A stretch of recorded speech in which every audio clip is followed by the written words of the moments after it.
way to start the videos than normal. But as always, it's Robert here from Moffat Mountain Adventures.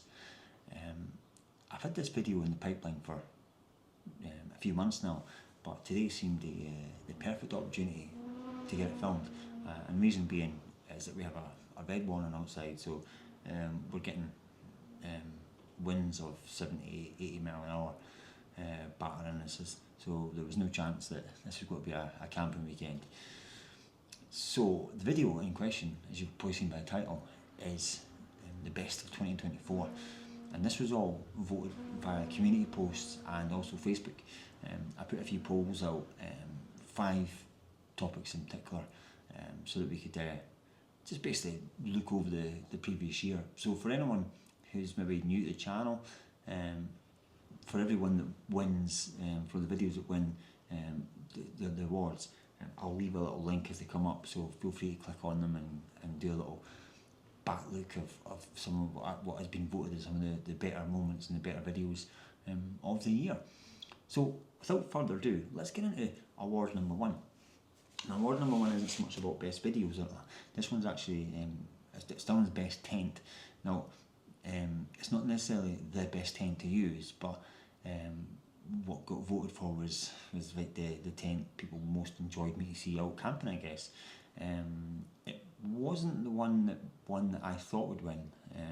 I thought the one that would win would be what had the most exciting or most thrilling camping spots. But actually the way it went down was I gave a choice of 3. I think I've used 4, potentially 5 tents throughout the year last year. But I had a choice of 3, which was the Simone McAloy 2, the Tarp Tent MT900, the little white one, and then MSR Alexa 2. They were the 3 tents I put down. And overall, with 47%, it was actually the MSR Alexa 2 that won. So I'm guessing a combination of how it looked when we first set it up, just the feel, maybe some of the camps kind of swayed it that way, or potentially preferences. Maybe people have used it in the past and liked the tent. So I was surprised that when I thought it potentially be the Simone McAloy 2 for reasons that we'll give later on, or even the MT900, which was where I've had that in some stunning locations this past year or so. So that's as simple as that. First award in the bag, MSR Alexa 2. Before I go on and do the rest of them, can I please just ask you all, if you haven't already, if it's the first time you're doing it, please don't forget to give the like button a push and subscribe. And I always love a bit of comments. The comments, they all just help to generate the video and keep it relevant for a bit longer, so that other people can see who maybe haven't seen. And let's move on to number 2. Now, this one I've gone for location of the year. No, I'm not necessarily meaning like the mountains in this one. I'm trying to think. I wanted it to be more about like when I've gone places that maybe were like day trips for people that would do, or locations that you've never really thought of or wanted to go. And we've narrowed down to 4. Okay, I had Mullagallery, Erisaig, which was on this camp, Rua Point. We had Lochmorlich, Aviemore, and Neudart, which was I had it down as being the Long Beach campsite that we had there. I had 2 nights in that one actually. Each one of them had their own qualities. The Mullagallery, for example, that was a camp me and Caitlin did with 2 others. Go some solo and the solos on the tier. We had a lovely location for the camp. Built a fire pit. It's probably one of our favourite videos for the year. It was lovely. Lochmorlich, we did that in June, after we'd been to Glencoe as well. So we did Glencoe, went up to Braemar and back round and camped there. Had a lovely evening there. Rained a wee bit overnight and woke up to a lovely sunrise. Neudart, I had 2 nights when I went over to Neudart, and that was just the ultimate camp location for me. Getting the fire pit built and cooking all my dinner over the weekend in there. It was just great. The one that won it is Erisaig, and I'm going to put it down to the beaches. Won it there. Has to be. I don't know if you can hear that, but that's the wind hitting the windows. We're I say, we're not exaggerating when I said it was 80 mile-an-hour winds. I've been out and had a look, and it's pretty well strong. But yeah, Rua Point won it. I got there earlier, and the video itself was just a long day on the beach. We enjoying the area, getting myself some burgers and have a nice good chill day. Also had an aurora alert that night as well, so that's something lovely to see. But just overall, it was just in terms of location wise, you have to go and visit that kind of launch points. Not just the beaches that are close to the road, but there's lots of those little beachy points that just a mile or so walk away, they're quieter and they're just stunning. In this case, this one, the way the peninsula works, you had the perfect views, the Egg and Rum, and the Coolen over at Skye was visible as well. It's a stunning area. So that won with 50% of the vote, which again I can 100% see why. So I'm okay with that one as a vote. Third award is for Moment of the Year. So the Moment of the Year, I was looking for potentially 2-3 seconds, up to 10 seconds, up to the whole videos where they were a bit more unique scenarios that popped up. I missed out a few that I could have done. I was going to go for a couple of funny ones. For example, when me and Caitlin did that camp in June, and we lined up on the cairn, all the alcohol that they brought for that kind of special occasion one. I was going to go with that, but then I've narrowed it down to 4. One of them didn't get any votes, so we'll miss that one out. And I think it didn't get any votes because it was such a small part of that video that it probably skipped a lot of people's attention. And the one that didn't get votes was on Mealnan Termacken when I did that in June. Overnight I caught an aurora. Now I didn't mention it in the video much at all because I didn't know I'd caught it. It wasn't until I was on the way down and a guy mentioned it on the path, "Oh, did you see the aurora last night?" And I was like, "Well, no, I was sleeping." And then when I checked the cameras and I got home, I'd realised that I'd set the camera up facing north, looking at the tent, and I got this lovely 10-12 seconds worth of a nighttime lapse. So it didn't really get highlighted as much as I'm sure it did, but it was a stunner of an aurora.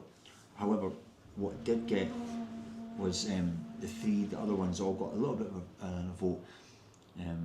One was a cloud inversion that we had 2 weeks in a row with a good cloud inversion, but the one that I put up for was when I went to Glencoe in the second week of November, and it was just the most amazing camp for me, honestly. A camp that will live long in my memory in terms of everything worked. Everything worked, and from the timings to getting up there when I wanted it to be, to the amount of water I had, to the food, to then the conditions in terms of the stars, how clear they were, the Milky Way you could see, the shooting stars, the aurora that came up again over that evening, and then of course the cloud inversion itself.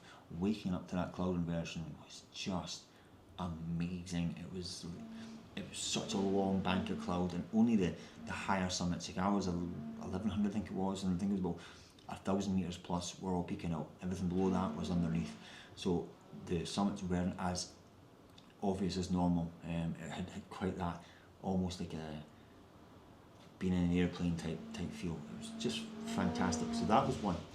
I also put down the sunrise at Ben Vorlich, which was the first camp me and Stephen did.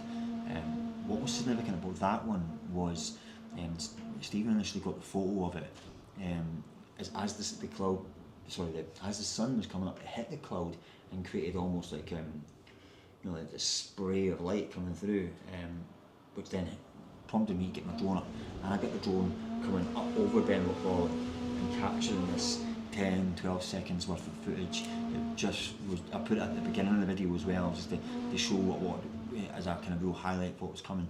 I loved that footage, so that made the list.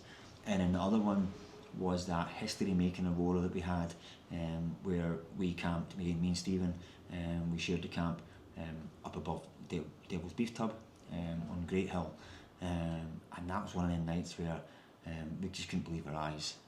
You'll never forget those kind of nights where from virtually the moment we got the tent up, we just knew it was about to go, and within half an hour of it getting dark, we could see with them eyes. I mean, I was recording a lot using my iPhone, and the reason I was doing that was because the iPhone generally isn't very good at recording video at night time. It's great at night shots, like 10 and 20-second and 30-second exposures, but on video it's not that great. So I recorded it on that a lot to show you just how good it was. And then of course when I put the night lapse over it, and you could see the roller dancing away all night, it just made for a fantastic event.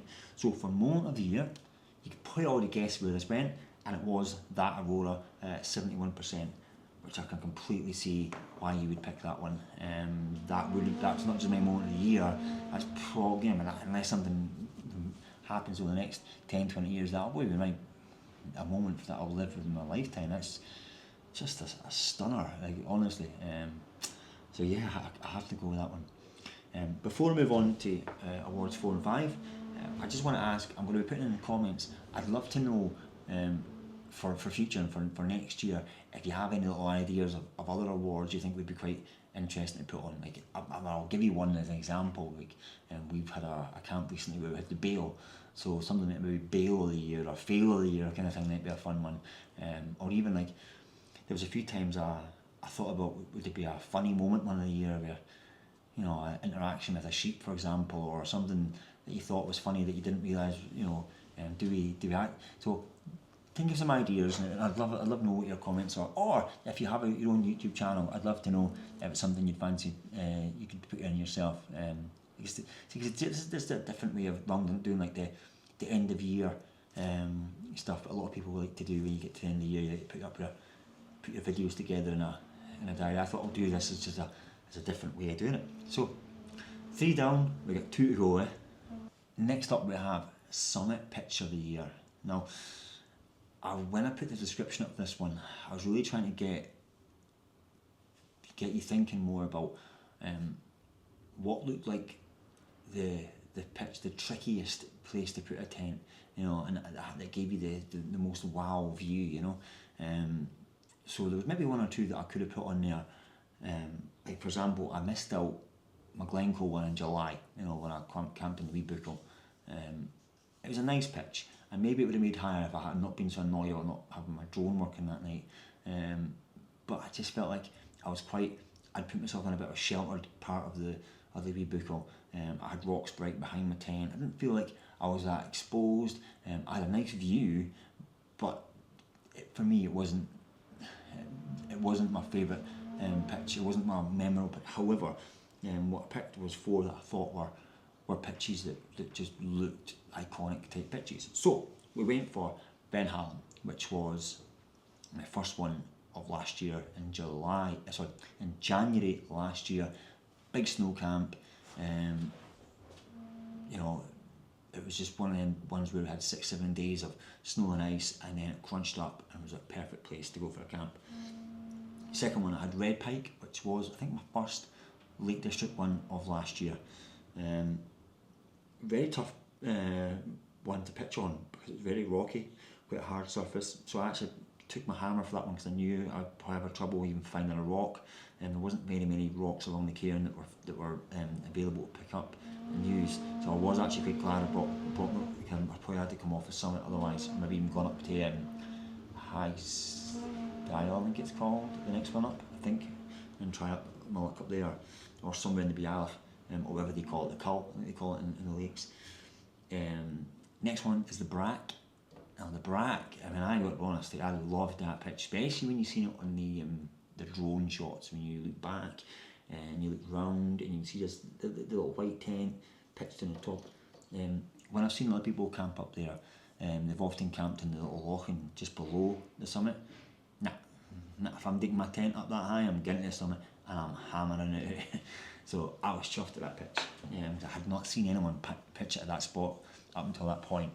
And the last one, I've got to try and get the name, but it's Scornan Cornheran, which was one of the Glencoe, and that's the one I mentioned on one other one on the third one with inversion.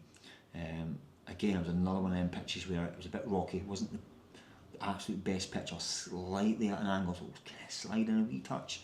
But again, when you take it from the drone angle, the summit was very much exposed to the elements and made for a fantastic visual of the tent. My personal pick for the year was the Brack. So what is the lowest one? I think it's one of my lowest summits to mark off from my 12 summits of the year. However, I just thought when I unzipped my tent and looked straight down and seen the Arca Alps and the Cobbler, and it just looked fantastic. It was just, and they say that even the drone footage it made it look like an unattainable type pitch, but it was done, you know. However, what won the vote was Ben Hallam at 36%. I can imagine in the kind of, when you look at the footage of that one as well, you'd be looking at things like, you know, the cloud reversion in the morning, the snow-capped mountains. I mean, it was a fairly exposed pitch, but actually, you know, there was quite a flat part I found using I dare say it wasn't that flat without all the snow and ice on it, but at that point it smoothened right out and it made a perfect place to put your tent. So, got to give it to Ben Hallam, which I'm not going to talk about too much about right now because we've got to talk a bit more on our last and final award. Right, so the final award, award number 5, is for Video of the Year. Now, this was a hard one for me because this one there could have been 3 or 4 others, and to be brutally honest, if it wasn't just a case of picking 4 things, if I could pick 6 or 7, I think I would have done that, and that was more based on the views of these videos. So for example, the West Highland Way one we did in March, that's actually one of the higher viewed videos over the last couple of years. That's been, I think it's something like 6,500 that's got currently at the moment, maybe. Phenomenal. I mean, again, it's because I think a lot of that's to do with because it's West Highland Way, quite a popular one, people searching for it. I liked putting the edit back on that one. I just wished I'd been able to say we completed the whole West Highland Way to make it worth it. But what the footage we got for those 3 days, I really enjoyed watching that back. I quite enjoyed that one. Also, one of the more later videos that I did was the Glencoe one that me and Stephen did in December for the December summer camp. I think that possibly would have won this category had I not done the category before that video. But because again, I think that's got nearly 7,000 views as well. However, I've picked 4 for reasons that I'll explain. So the first one, Ben Hallam. Obviously that won the award number 4. That had to make this one. Starting with I built the video deliberately putting a bit of a real cinematic style music and drone footage at the beginning to kind of hook the wow, this is going to be, I want you to feel an epic is about to happen, you know.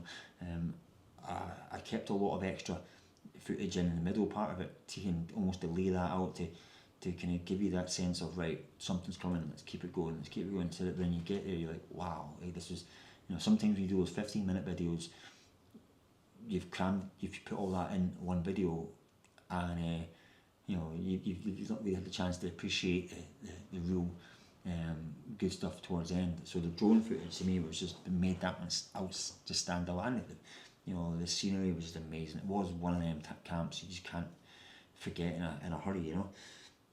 Second one, completely different type of camping, completely different video, was the Mull of Galloway. So that was when me and Caitlin went and we met Go Summit Solo and the Solo Summit Tier, which I'll leave B links for their channels. We had a completely different camp. We camped on a little ledge above the rocks, like 20 metres above sea level. It was a bit windy, so we went down into the cove, built a fire, and just had some camp chat, and you know, had a bit of a kind of a nice low level camp. In the morning, me and Caitlin got up a bit early and went and watched the sunrise and got all cosy next to a wee fence post and just watched the sun coming up. I think that was one of the first times we actually had a camp together where we got a sunrise as well. I think before that our camps had always had a little bit of a fog or mist to it or clag, so it was really quite nice to get our wee one together. I know that's one Caitlin's always said was one of her favourite camps that she'd done for it with me. Third one on the list was Muir Nantumakan, and that was a kind of personal choice for me. I loved everything about that camp. It'd been on a bucket list for me for a few years to go over there. I'd always done all my camping previously at the other side of the road. That's either Ben Glass or Ben Lawlers, and that kind of group. Whereas that side of the road, in the mainland Tamakan side, I hadn't camped on it, so I'd had it on my list. I wanted to camp on it. I definitely want to camp on it, a snow camp, but I always want to camp on it on a clear, crystal clear, starry summer night, and I got the perfect night. It was like 25 degrees and rising as I was climbing up.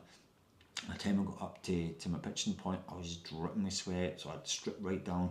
I was in my pants and a vest for most of the night. I got a lovely dinner on, like steak and sausages, and again, we had the roller that had a little pop during the night.